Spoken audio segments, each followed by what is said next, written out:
안녕하십니까. 반갑습니다. 오늘은 날씨가 굉장히 춥습니다. 묵자알기 제4강, 4강에서는 구체적으로 묵자의 사상인, 묵자의 심론인 계매부터 하나씩 알아보도록 하겠습니다. 묵자란 말은, 너와 나를 구별하지 말고 똑같이 살아가라는 것입니다. 겸의 반대가 별인데 별은 구별한다는 말입니다. 묵자와 겸해는 언제나 이를 바탕으로 한다, 이렇게 아시면 되겠습니다. 그래서 겸해, 교상리 서로 두루두루 사랑하고 서로에게 이익이 되게 하라. 그래서 묵자 사랑은 이익을 뜻한다고 볼 정도로 묵자는 이를 중요시 여겼습니다. 전국시대의 민중의 삶이 얼마나 각박했는지를 알 수 있는 엿볼 수 있는 부분이라 하겠습니다.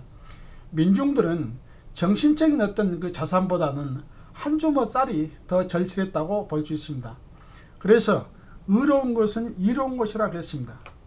이걸 바탕으로 보면 묵자 계매는 너와 나의 구별이 없는 절대적인 사랑이다. 즉 똑같이 살아가는 것이랍니다. 묵자 대치편에 보면 나무 어버이를 사랑하기를 자기 어버이 사랑을 찾아라, 이런 글귀가 있습니다. 말씀드렸듯이 겸의 반대가 별인데 별은 구별한다는 말입니다. 겸의 사랑이란 자기와 남 또는 다른 사람들에 대한 차별 또는 구별이 없어야 이루어지는 것입니다. 또 묵자의 겸의 또 다른 특징은 언제나 이를 바탕으로 하고 있다는 것입니다.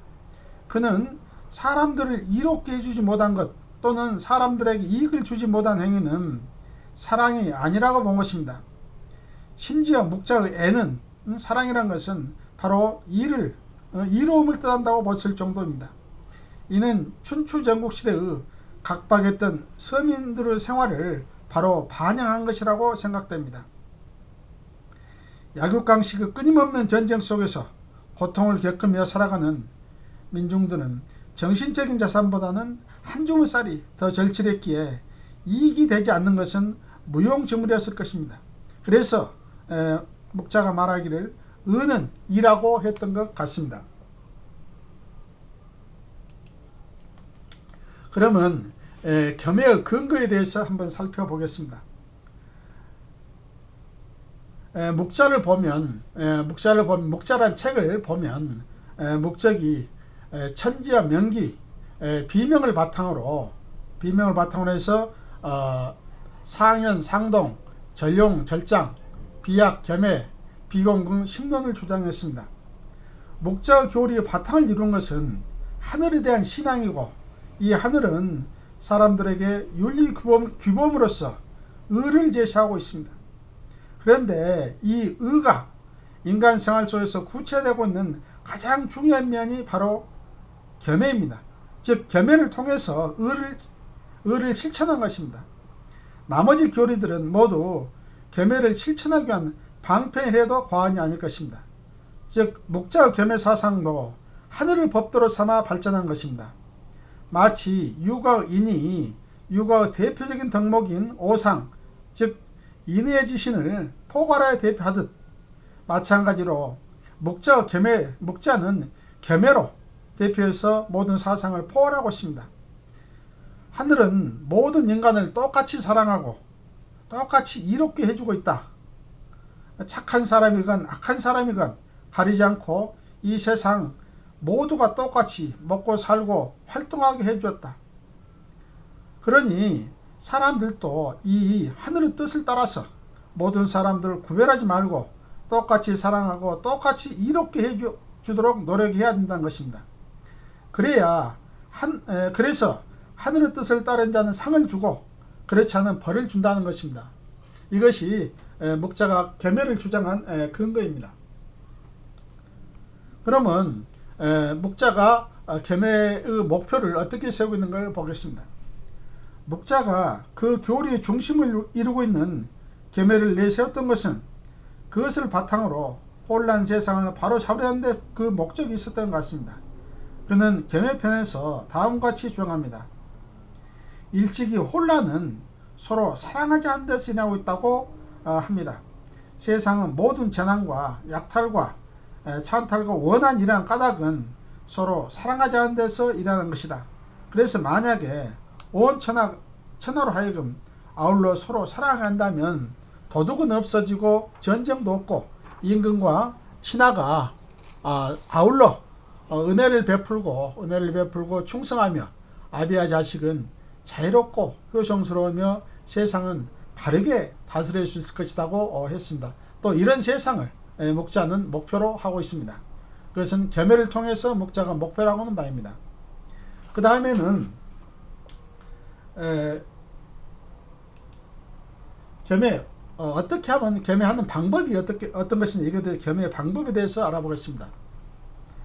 목자와 겸해는 하늘의 뜻에 따라 모든 사람들을 차별하지 않고 다 같이 사랑하여 사람들을 이롭게 해입한다는 것입니다. 그리고 거듭 옛 상황과 폭군을 예로 들면서 계명을 실천하면 복을 받고 그렇지 않으면 벌을 받는다고 가르치고 있습니다. 이러한 계명가 세상의 모순을 해소하고 이 세상을 살기 좋은 세상으로 만들어주는 원리는 남을 먼저 사랑해주면 남도 반드시 나를 사랑해주고 남을 이롭게 해주면 남도 반드시 나를 이롭게 해준다는 것입니다. 하지만 사람들은 계매와 교상리 즉 교상리 서로서로 사랑하고 서로 이롭게 하는 것은 그런 말은 좋지만 실천하기가 어렵지 않느냐고 말합니다. 그래서 목자는 목자의 계매편을 보면 이런 말이 있습니다. 나라를 다스리는 임금들이 계매를 좋아하기만 한다면 백성들로서는 계매는 무엇보다 실천하기 쉬운 점을 사례를 들어서 강조하고 있습니다. 즉 임금이 진실로 좋아한다면 민중들은 임금이 좋아하는 것을 하게 된다는 것입니다. 그래서 그런 사례를 들어서 목자가 얘기하고 있는데 목자는 새 임금을 사례로 들고 있습니다. 즉 진나라 문공의 전령정신 초나라 영왕의 가는 허리 월양 구천의 용감함을 예로 들면서 이렇게 말하고 있습니다. 옛날 진나라 문공은 거친 옷을 즐겨 입었다. 문공시대의 진나라 선비들은 거친 옷으로 지은 옷, 암양의 가죽으로 된 갓옷, 흰 비단으로 만든 모자와 거친 신을 신고 들어가서 문공을 배웠다는 그런 얘기 있습니다. 이것은 진나라 문공이 워낙 검소하고 검소함을 실천하기를 즐겨했기 때문에 백성들도 또 신하들도 따라서 그 전략 정신을 본받아서 아주 검소한 생활을 했다는 것을 얘기하고 있습니다. 또 진나라 영왕은 가는 허리를 좋아했는데 왕이 가는 허리가 가는 사람을 좋아하자 영왕시대 초나라 선비들은 하루 한 끼 이상을 밥을 먹지 않아서 힘이 없었습니다. 그래서 뭔가 일었을 때는 뭔가 잡고 담을 짓고 일어서든지 지팡이를 짚고 일어서든지 뭔가 잡은 뒤에 있을 정도가 되었습니다. 이럴 정도로 임금이 좋아하기 때문에 백성들은 따라 산다는 것입니다. 또 여러분이 잘 아는 월양 구천은 용감한 것을 좋아했습니다. 그래서 그 장수와 선비들은 용감한 것을 좋아했기 때문에 임금이 그것을 시험하고 싶어 가지고 궁궐에 불을 지르면서 그 속에 보물이 있다고 하면서 그 신하와 장수들을 시험하는 대목이 나옵니다. 그래서 물불을 안 가리고 그 신하들이 물속에 뛰어들었다는 그런 얘기였습니다. 이것은 무엇을 말하고 있습니까? 군주들이 지도자들이 솔선수범해서 앞에서 실천하기만 한다면 민중들은 충분히 따라갈 수 있다. 따라서 계매를 실천할 수 있다는 겁니다.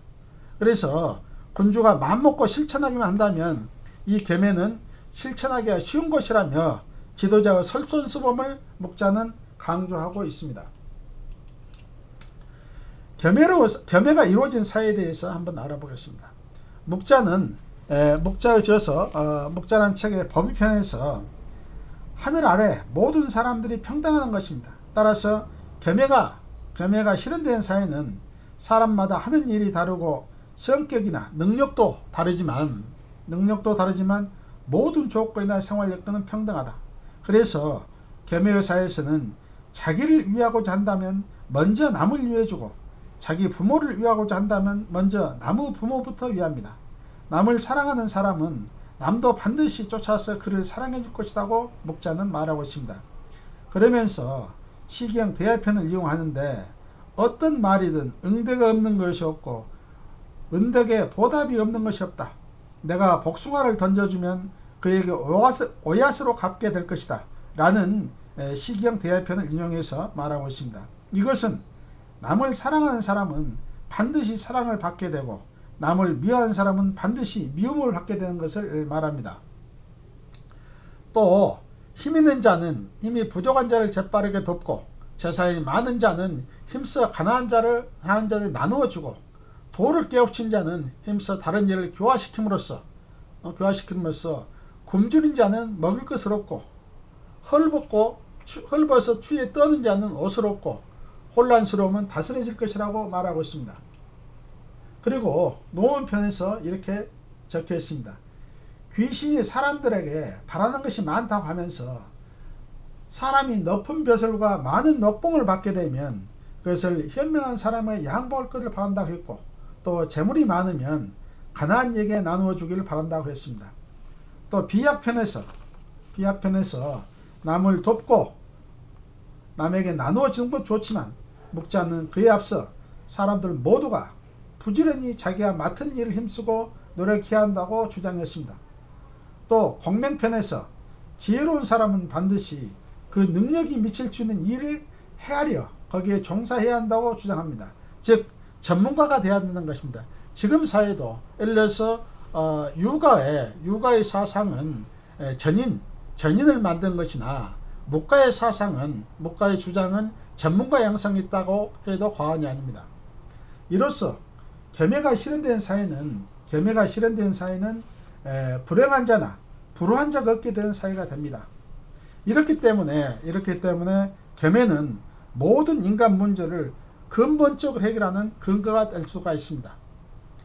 목자가 겸해를 주장하는 것은 서로 두루두루 사랑함으로써, 또 서로에게 이롭게 함으로써 평등사회, 누구나 능력 있고 지혜로우면 발전할 수 있는 사회, 이런 사회를 목자는 바랬던 것 같습니다. 오늘은 목자 사상 중 가장 중심이 되는 사상인 겸해에 대해서 알아봤습니다. 다음에는 비공에 대해서 알아보도록 하겠습니다.